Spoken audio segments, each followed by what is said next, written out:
Naramdaman din sa Metro Manila ang hagupit ng bagyong Ophel. Maghapon na halos walang patid ang pag-uulan. Marami ring mga pasahero ang stranded sa mga paliparan at pantalan matapos pagbawalang bumiyahe ang ilang eroplano at barko dahil sa masungit na panahon. Sa Manila North Harbor, tinatayang aabot sa 1,000 pasahero na patungo sanang Visayas ang hindi nakabiyahe. Live mula sa Quezon City, may report si Joseph Morong. Joseph? Jessica, perwisyo nga ang dulot ng bagyong Ophel, lalo na doon sa mga nagbabiyahe natin mga kababayan, yung sanang gustong umuwi ng mas maaga sa Undas o kaya ay mag-long weekend bukas. Bagamat hindi ganong kalakasan ang ulang dala ng bagyong Ophel sa Kamaynilaan, perwisyo pa rin ang dulot ito sa mga biyahero. Umabot sa 32 domestic flight ang nakansela ngayong araw. Ang Cebu Pacific pa lamang may 20 flights na ang cancelled. 4 na flights naman ang kinansela ng Cestair, habang 8 ang sa Air Philippines. Bukod sa local flights, na-cancel rin ang Cebu Pacific flight mula Jakarta, Indonesia. Karamihan sa mga biyaheng kinansela ay patungong Visayas kung saan kasalukuyang nananalasa ang bagyong Ophel. Ang ilan sa mga pasaherong apektado pinili sanang bumiyahe ng maaga para mas matagal daw na ma-enjoy ang bakasyon ngayong Undas. Nakamonitor ako sa internet, sa ano nila, sa website, tapos yun. Mag-iiba naman at saka ang advice nila, check from time to time yung sa website namin, sabi. Bukod sa mga flight ng eroplano, kinansela rin ang ilang biyahe ng Roro ngayong araw.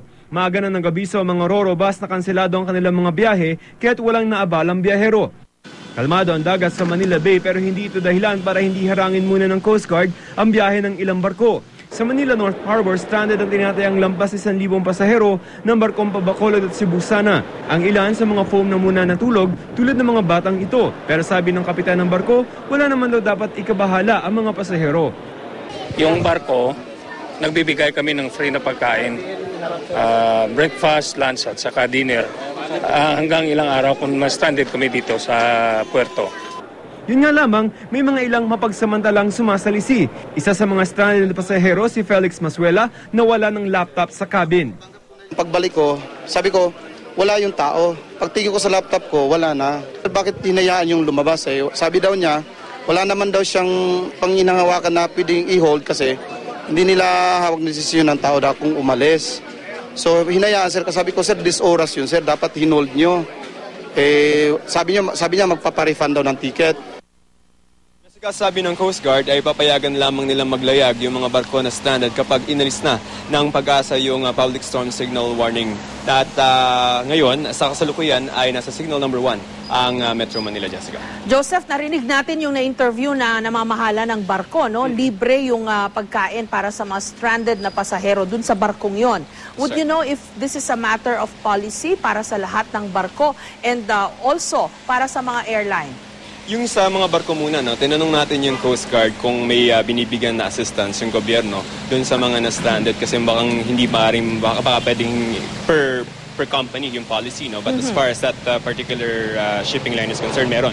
Ngayon, yung sa mga wala, ang sabi ng Coast Guard ay meron silang binibigyan na assistance and also yung mga medical checks.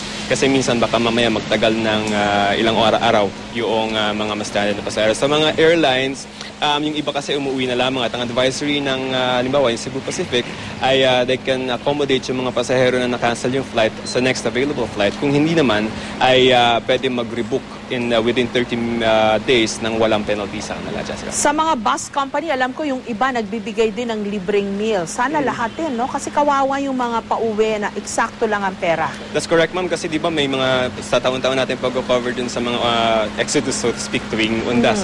Yung iba talaga, kung ano yung na-compute na nila, kung hanggang dito yung pamasahe, tapos pag talagang medyo ganyan mga aberya, ay siguro dapat assistant. May mga instances naman na nakita natin before na binibigyan din naman ng pagkain kahit mga sandwich or kape yung mga pasahero. Kasi pareho tayong tiga-probinsya. Pag sumasakay tayo ng bus ng araw at tapos na yung eskwela, eksakto na lang yung pamasahe mo. Tama, ma'am, yan. Tapos kakain ka na lang ng halimbawa lunch or dinner sa nanay mo pag uwi. Pero halimbawa magka-abera ka ay medyo malas ng konti. Pero yun nga, pag ngayon, lalo na siguro starting tomorrow and then next week, undas na. So, kailangan maghanda. O, panawagan na lang natin sa mga bus company at sa mga airline at sa lahat ng mga shipping lines. Undas naman, maraming estudyante pauwi, eksakto na lang ang pera. At pagka nagkaganitong may masamang panahon na wala nang panggastos yan. So, magandang public service. Magbigay sila ng libreng meals. Di ba? Alin na muna yung wifi, di ba? That's right, ma'am. Maraming salamat, Joseph Morong.